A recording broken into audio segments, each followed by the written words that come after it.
Students, ये question है chapter polynomial से। क्वेश्चन है कि factorise the following using appropriate identity.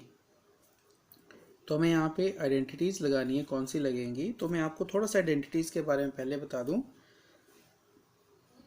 जो फर्स्ट पार्ट है इसमें आइडेंटिटी यूज होगी a plus b whole square. जो आइडेंटिटी बनती है a square plus b square plus 2ab। Second वाले में जो आइडेंटिटी लगेगी वो होगी a minus b whole square, a square minus 2ab plus b square. और थर्ड वाले में जो आइडेंटिटी यूज होगी वो होगी a square minus b square, जो होती है a प्लस बी और a माइनस बी के बराबर। तो सबसे पहले हम आइडेंटिटी की पहचान करते हैं कि देखिए यहाँ पे अब आइडेंटिटी की दो साइड्स होती हैं, ये होती है लेफ्ट साइड, ये है राइट साइड।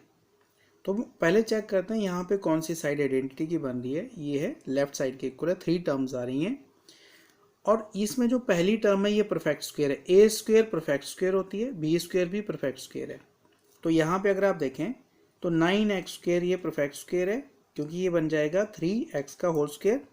वाई स्क्वायर भी परफेक्ट स्क्वायर है। हम इससे स्टार्ट करते हैं। 9x square plus 6xy plus y square.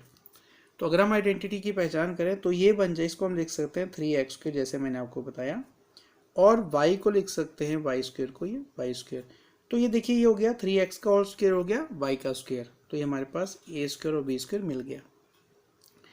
अब जो सेंटर वाली टर्म है वो होती है 2ab। तो अगर हम इसको 2ab लिखें, 2 इंटू ए कितना है हमारे पास 3x और b हमारे पास है y। अगर आप इसको मल्टीप्लाई करो तो आपको 6y मिल जाएगा, 6xy मिल जाएगा। तो ये हमारी आइडेंटिटी हो गई जो इसकी लेफ्ट राइट साइड है। तो इसको हम लिखेंगे, आइडेंटिटी में इक्वालिटी आती है। आपको लेफ्ट साइड अगर लेफ्ट साइड गिवन है तो राइट साइड लिखना है, राइट साइड गिवन है तो आपने लेफ्ट साइड को लिखना है। तो हमें यहाँ अगर कंपेयर करें तो ये लेफ्ट साइड के इक्वल बनती है। तो इसको हम जो आगे लिखेंगे, आंसर जो लिखेंगे, तो इसका वो ये जो राइट साइड लेफ्ट साइड है ये आएगी। तो ये बन जाएगी 3x प्लस वाई। ए प्लस बी मीन्स ये a है और ये b है। तो 3x plus Y whole square हो गया। अब क्योंकि इसने फैक्टराइज बोला है तो इसको दो बार लिखना है, क्योंकि इसके दो फैक्टर बन रहे हैं। एक है 3x प्लस वाई और दूसरा फैक्टर भी बनेगा 3x प्लस वाई। तो ये इसका आंसर हो गया, फैक्टराइजेशन में आ गया। इसी तरह से सेकंड पार्ट पे हम चलते हैं। 4y square minus 4y plus 1। अब इसको वैसे लिखूंगा मैं, ये जो हमारे पास ये परफेक्ट स्क्वायर है किसका, 2y होल स्क्वायर माइनस ये सेंट्रल टर्म, इसको रहने देते हैं। 1 को देखते हैं तो 1 जो है वो 1 का स्क्वायर है। सेंटर वाली टर्म हम कैसे लिखेंगे, 2 into a b means 2y into 1। अगर आप इसको मल्टीप्लाई करोगे तो आपको 4y मिल जाएगा। अब हम आते हैं इस पे आइडेंटिटी पे। ये मैच हो रही है इस साइड से। अगर आप देखें a square plus b square and minus 2ab, तो ये किसके बराबर होगी, a minus b whole square. तो इसको हम लिखेंगे equal to a minus b 2y minus 1 whole square. क्योंकि फैक्टर हो रहा है तो इसको हम दो बार लिखेंगे, 2y minus 1 and 2y minus 1, ये इसके फैक्टर हो गए। थर्ड जो है वो हमारे पास है x square minus y square by 100।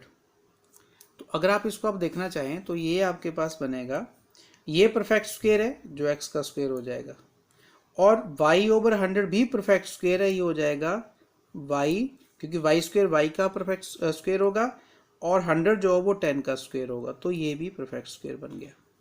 तो अब आपके पास ये आइडेंटिटी बनी a square minus b square, वो किसके बराबर होती है, a प्लस बी और a माइनस बी। तो हम इसको लिखेंगे a plus b means x plus y over 10 और x माइनस वाई ओवर 10। तो ये इसके फैक्टर्स हो गए by using suitable identity. Thank you.